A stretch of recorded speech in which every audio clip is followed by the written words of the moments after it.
Hi, it's vegan personal trainer and nutritionist Paul from Hench Herbivore, and this is the latest in my Q&A series. For the chance to get your questions answered in the next of these videos, comment down below.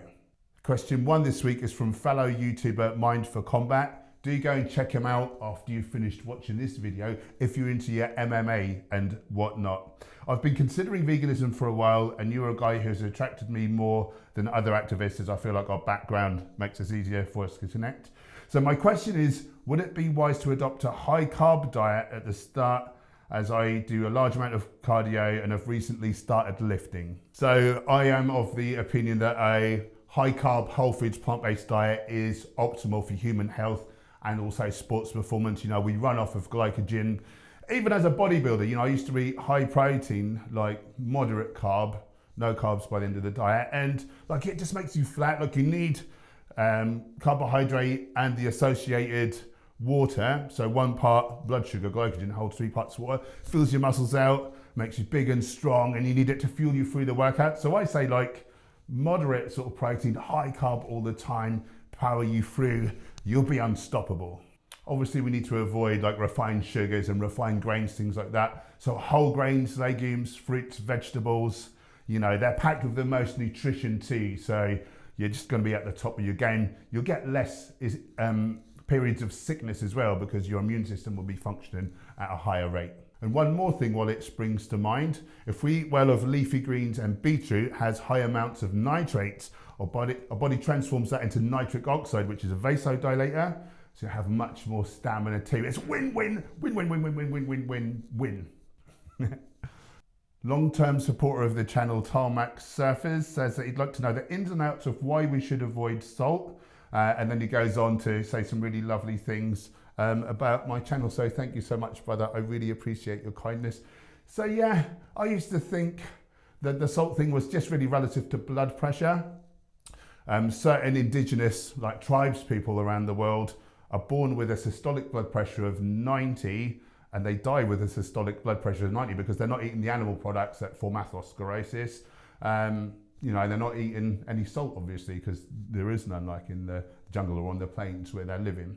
At times through my training, particularly when I've been training really hard, and perhaps like in the summertime it's really hot and I've been like sweating more, I found I have cramped up a little bit. So I was using a little pink Himalayan salt, thinking like, is that like a benefit to me? I've tried to cut that out now, and there's a couple of reasons. Number 1, salt raises your cancer risk. It can be like several fold for several different types of cancers. I might have this wrong, but I think Dr. Gregor was saying that is it Korea that eats kimchi, which is high in salt? And their instances of stomach cancer were so much more than other countries. And in fact, he was not allowed to publish his How Not to Die book in that country without adding an extra page or 2 on this subject. So that's number 1. And then secondly, the other thing I'm aware of is to do with an antioxidant, a real powerful antioxidant called superoxide dismutase. Now, when we eat foods, the foods hit our bloodstream, and then there's going to be oxidative stress on our blood vessels on the inside. So at that time, we want our superoxide dismutase to be, you know, working. It can extinguish something like 1 million free radicals a second. It's very, very powerful. However, sodium, which will be coming on board at the same time as the food, stops you from producing superoxide dismutase. So there's a couple of reasons right there. I've not heavily researched this. There's probably 101 other reasons. You know, it's a processed food, isn't it? It's not a whole food. When I look on Chronometer, like my sodium may be 3 times the minimum RDA just from my whole food. So it shouldn't be a problem. It shouldn't be something that we need to add in. Shadows XVX brings up a good point. Paul, why are you so beautiful? I think that's a perfectly valid question. So one reason could be the amount of carotenoid phytonutrients that I ingest in my food. In one study, they took photos of different races of people. One photo was standard. One photo they tweaked up the orange, so the skin tone, to a degree with which you could you could replicate in the human body by eating more carotenoid phytonutrients. So the antioxidants from yellow, orange, red sort of fruits and vegetables. And now across the board, when people looked at these photos, they pretty much, I think they all clicked which one was the most attractive on the one with the higher, what would be a higher carotenoid count. So that's what I'm going to put it down to. Jan Girl 108, after all the ex-vegan videos going around, I've seen some comments saying that a plant-based diet isn't suitable for everyone. What do you think about this? First thing I'll point out is that it's a couple of younger YouTubers. They're all coming from a raw vegan diet. You know, they're not thinking of the different food groups. They're not making sure that they're getting their DHA, you know, perhaps their vitamin D, their B12 potentially. Sometimes they've been on a raw diet for ages, then they do a stupid fast, so they're low on nutrients, and then they're taking in no nutrients, so no wonder they're gone wrong. My question to these YouTubers would be, what is the nutrient only found in animal flesh that we can't source from anywhere else? Because from my understanding as a nutritionist, okay, we need B12, we need a supplement of B12 because we used to get that from the dirt on our produce and from our drinking water. Vitamin D, we're meant to get from the sun. Other than those two, every single essential nutrient comes from plants. So the animals either eat the plants and get the nutrient directly, or they eat the precursors in the plant, and then they form that nutrient themselves. So for instance, the carotenoid phytonutrients, you know, they form into vitamin A. So I don't think, from my understanding, a whole foods plant-based diet with those couple of supplements and making sure you're getting your different food types should be fine for everyone. And in fact, on average, Harvard say that vegetables have 16 times more nutrients than meat. So it should be good to go. Is it possible that there's the odd person with a genetic defect? I suppose anything is possible. So for instance, a lot of uninformed people say vegan diet is wrong because we need cholesterol to make sex hormones, or if they're really clever, to form every cell wall of our body. So obviously veganism does work because I'm standing here right now. But the fact of the matter is that we produce cholesterol from acetyl coenzyme A, which we produce. You know, again, could there be a person with a genetic defect whereby they can't do that? As, you know, as I say, I suppose anything's possible, but it wouldn't account for people, you know, en masse, like leaving veganism. It'll be the odd person in a million or something ridiculous like that. And I dare say with the majority of nutrients, say we needed direct retinol because the carotenoids, you know, perhaps we can't make them into retinol in our bodies. In that case, we can get the synthetic version. So I'd be skeptical. Technote, that is a really cool name. Hi Paul, you got any tips on when talking to people about veganism? Cheers. Yes, I do. And it's all to do with your mindset, not thinking I've got to turn this person vegan right now because animals are dying. And it's horrible what's going on. If you try to force it on people, you know, the barriers come up, they shut down, you're just butting heads, you're not going to get anywhere. So from my perspective, you know, try to make connection. The best way to do that is to breathe, not get too excitable, and actually listen to the other person. Although in your mind you'll be thinking, no, like, because we know that they're you know, wrong from their position. We need to let them talk, and we need to be listening. Once someone feels heard, then they're more likely to take on board what we're saying. Also very important to be armed with true facts. So, you know, we can watch the documentaries, ethics, nutrition, you know, health, environment, things like that. There's podcasts, there's books. Get really, really well educated so you can come at people with facts. If you can cite studies to back up what you're saying, you know, and perhaps, you know, as I say, don't try and turn them vegan on the spot, but give them resources, like send them a documentary or something like that so they can look it up in their own time. One other thing is people need to feel like they've come to it of their own accord. They need to feel like it was their decision. So I think we need to approach it in terms of seed planting. I think that's a much better strategy.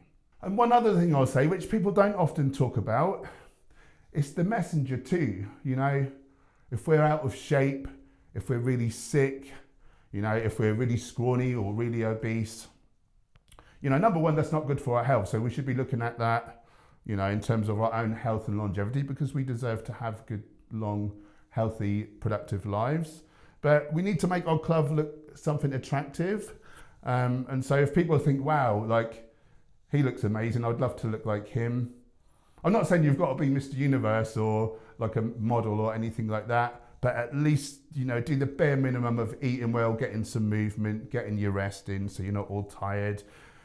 Again, if you're like getting angry, aggressive, upset, it's going to be a club that no one's going to want to join. And we are kind of herd animals, you know, we're tribal. So we need to make our tribe look the most attractive. Forrest K. How does someone successfully incorporate work, school, social life with healthy living? I want to be fully healthy all the time, but I feel like I'm having to take the time to focus solely on health. So I get your point. It takes a bit of pre-planning. You know, if I was to go out today and not think about nutrition, I could easily like come up short, you know, but it gets expensive to buy your food at, you know, petrol stations and on the go. It doesn't take that long, you know, whiz up a breakfast smoothie or cook some porridge, you know, it just takes a few minutes. While that's going on, I'll be cooking my food to take to the gym with me. Cooking my work. Or if you're in a real rush, you know, you can take a bag salad, a can of beans, a couple of nuts, some fruit. You know, it just takes a bit of pre-thought. And there's a saying, if you don't make time for your health, you need to make time for illness later on, and you're going to be in hospital or, you know, whatever. If we do the bare minimum to make sure we're getting, you know, the good nutrients in, make sure we've got water on hand at all time, obviously get your sleep, etc. as well. You know, you're just going to have so much more energy. You're going to have more hours in your day to get stuff done, you know. If you live an unhealthy lifestyle, like, you know, you'll be falling asleep of an afternoon and stuff like that. So it's kind of a waste. So yeah, that would be my perspective. Mango says, will you eat me, please? Oh, I say. So yeah, I'm really partial to mangoes, be it an Urban Fruits dried mango or just a normal fresh mango, particularly those honey mangoes from Bangladesh. Bohemian B, long-term supporter of the channel, so thank you, Hannah, really appreciate you. I eat organic fruit and veg now. I've been told recently that organic fruit and veg farmers use animal manure. Do you know this to be true or not, or where I can find this out? Or is my mate yanking my vegan chain as usual? They like to do that, don't they? So I'm not hugely researched on this. Comment down below if I get anything wrong and add to the conversation. But my understanding is that some do, some don't, you know, whether it's organic, you know, or conventional. It's not only manure, it's bone meal, blood meal as well. You know, you don't really know. The best you can really say is it's more likely that they do, you know, but it's not definitive. So technically, the vast majority of produce is not vegan.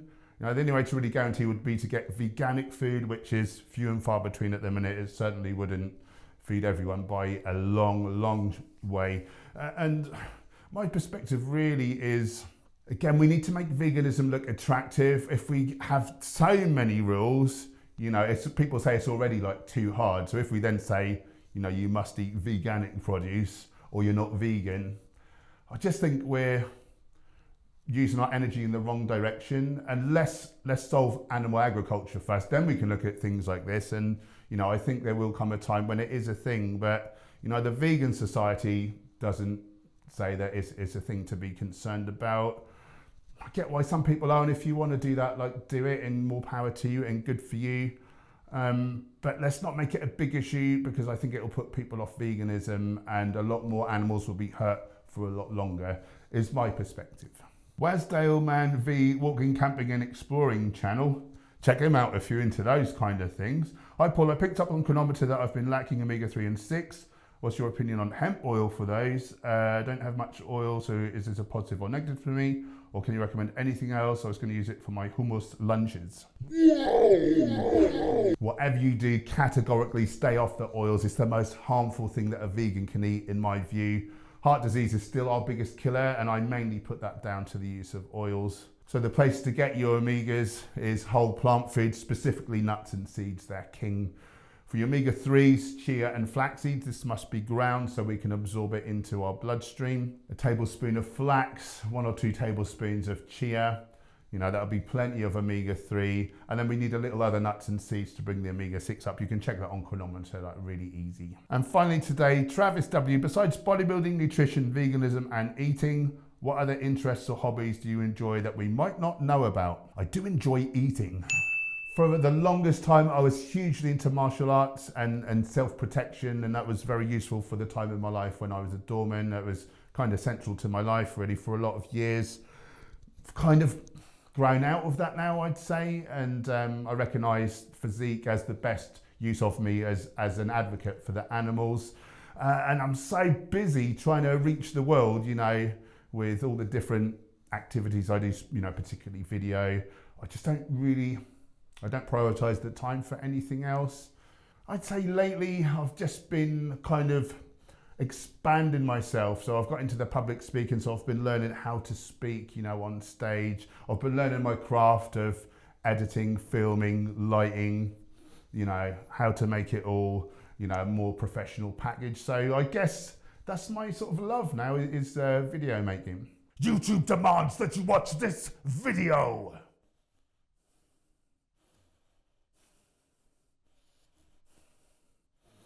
Come on.